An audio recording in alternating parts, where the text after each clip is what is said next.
Hey, what's up everybody and welcome back to News Dose. And if you like PlayStation games, but you also like playing on PC, well, I got some good news for you today, as Sony is making an even bigger push into PC gaming. Not only did they just confirm that one of their PlayStation 5 games is heading over to PC next month, but also yet another PlayStation 5 exclusive did leak out online. And by this point, it's looking pretty legit.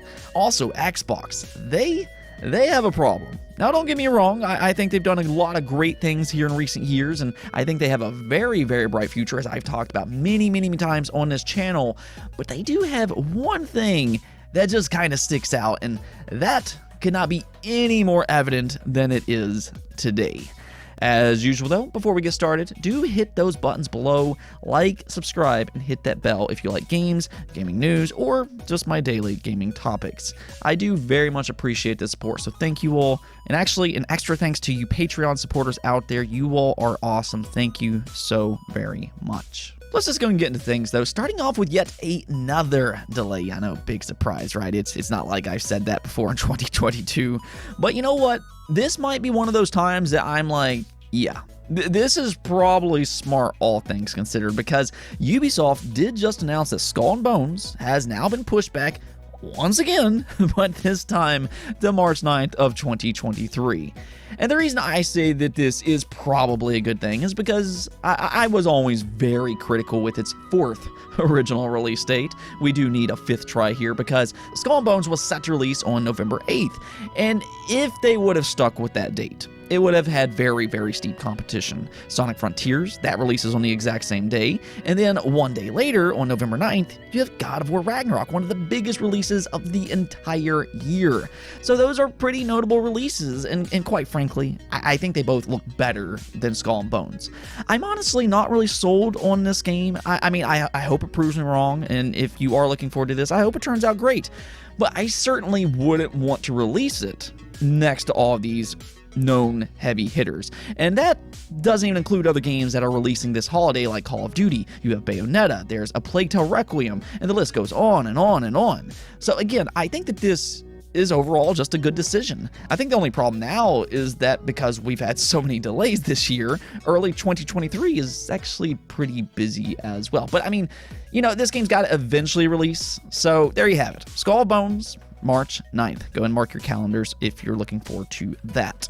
I want to hear from you all, though. Do you think I'm being overly critical in this game, and do you think it actually looks good? Let me know in the comments below. Now, we also got an update for Google Stadia. Yeah, it's still kicking around somewhere out there, or at least for the moment, because Google just gave us the official update that I think many of us kind of already expected, but it is now official. They've made the tough decision to shut down Google Stadia services.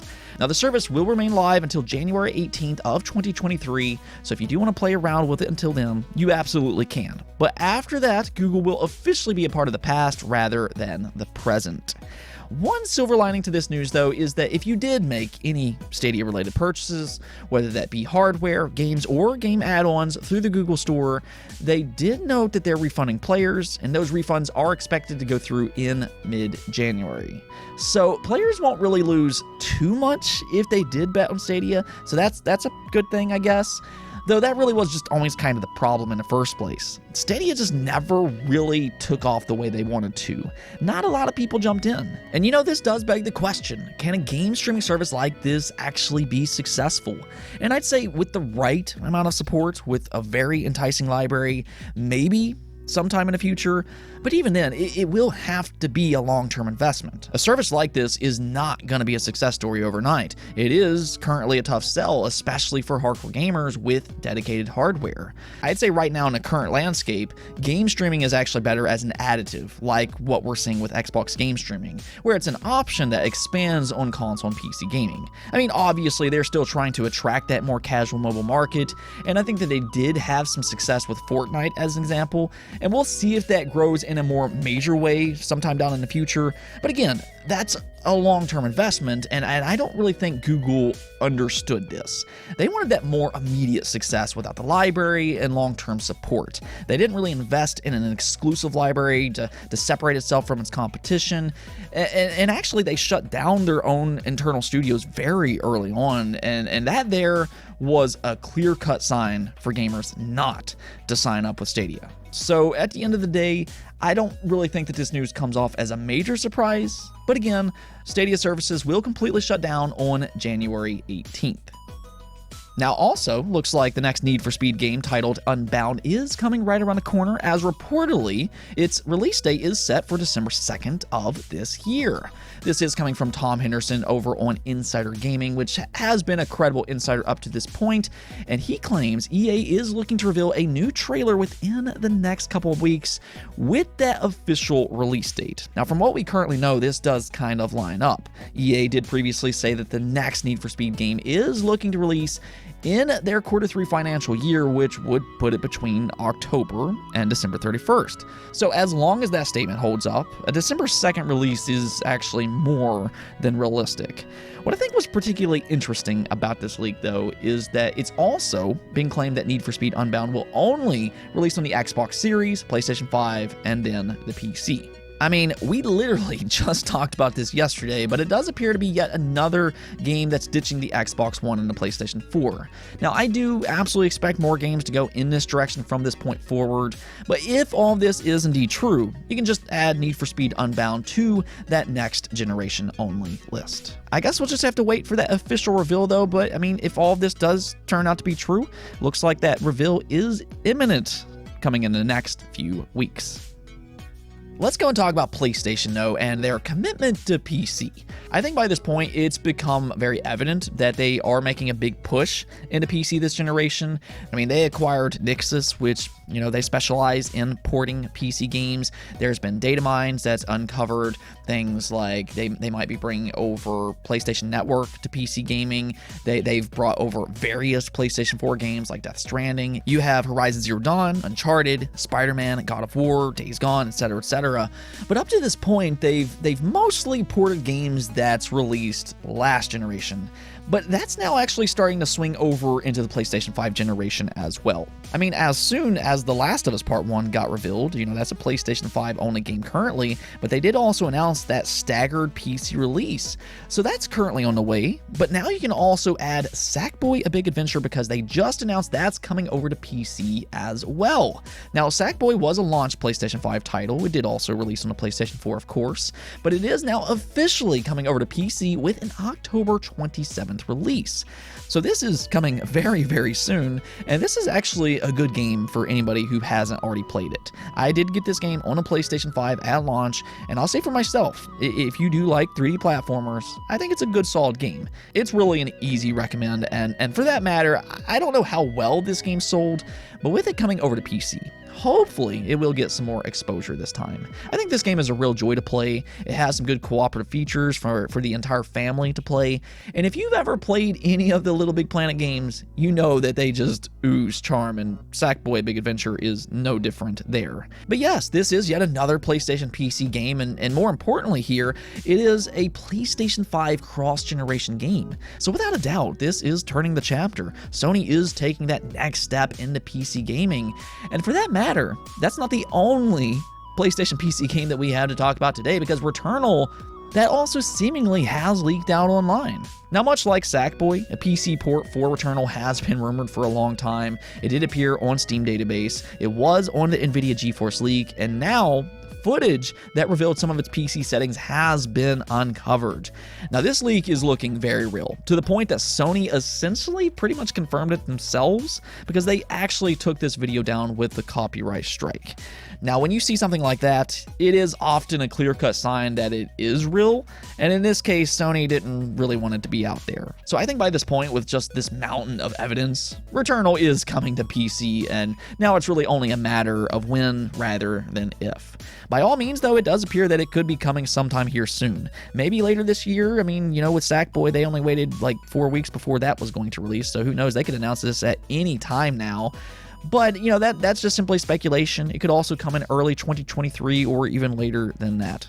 What I do know, though, is that this is major news in the sense that Returnal will be the first PlayStation 5 original exclusive to come over to PC. All their other PC ports up to this point are either PlayStation 4 games or PlayStation 5 cross-generation games other than The Last of Us Part 1. But that is a remake, and in this case, Returnal currently is the only completely original PlayStation 5 exclusive that might be heading over to PC sometime here soon. So if and when it does get that PC port, that does kind of open the door for all of their other PlayStation 5 games such as Demon's Souls or something like Ratchet & Clank Rift Apart as an example, which interestingly enough, they did also appear on that NVIDIA GeForce Now leak. So this does bring forth even more questions, but I think it is becoming rather clear. Sony, without a doubt, they are making a big push into PC gaming, not only with their PlayStation 4 games, but also with their PlayStation 5 games. Now, I don't think that they're ever going to do what Xbox does, where they release their games day and date on PC, but I think we will start to see more staggered releases from them, such as The Last of Us Part 1. This, though, is definitely a very different PlayStation than what we saw last generation with the PlayStation 4. Now, we do also have some Xbox news today that I think makes it very evident that they have a bit of a problem, and that's with none other than Xbox Games with Gold. I mean, this service has received a lot of criticism over the years, and that really continues on today because check this out. They did reveal the October lineup of games, which is the first month that doesn't include Xbox Originals or Xbox 360 games. We knew this already. But for the month of October, you'll get Windbound and then Bomber Crew Deluxe Edition. Yeah, that's it. I mean, again, we knew that they were done with those older games, but I guess they decided that they're just not going to have any replacements for them at all. It just makes an already questionable service, a service that's already been widely criticized, even more questionable. And it doesn't really help that these games aren't exactly super exciting titles.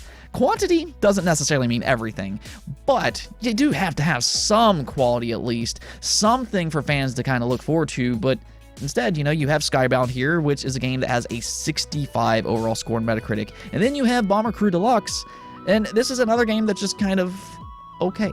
So really by this point, it doesn't even seem like they're trying with Games with Gold, and okay. I understand that to an extent. They do have Xbox Game Pass, which is the best deal in gaming. There's no doubt about that. And all of their efforts are focused on making that the best possible service that they can. And I think that they very much succeeded in that. I love Game Pass personally. But while Game Pass might be the best deal in gaming, well, Xbox Live Gold is now looking like the worst deal in gaming. So they're the complete opposite sides of the coin, and it just feels like Xbox Live Gold just kind of goes against what Microsoft is trying to achieve. See, they preach about giving gamers these great deals, more options, and being more inclusive, but when it comes to Xbox Live Gold, it's not really any of those things. By this point, the only real reason to have it is to play retail games online with your friends and just play things like competitive and have those online features. Now, is that worth $60 a year? Now, I mean, that's very debatable. It's become the standard for console gaming, but at the same time, you have PC gaming, which has free online. You have Nintendo, which does the same thing for $20, and that has retro titles. And then even with PlayStation, yes, PlayStation Plus Essential is required for online gaming, but at the very least, they attempt to get attractive games for their monthly offering to kind of make up for that price. So Games with Gold, it's just not looking like a good subscription by this point. I feel like it's this weird situation for them, though. I think that they would like to just completely abandon it and focus on Game Pass. I think that they know it has problems. I think that they know that it doesn't fit in with their strategy, but I don't think that they really can just completely abandon it because there are people out there that are subscribed specifically for those online features, and they're not just going to abandon that money.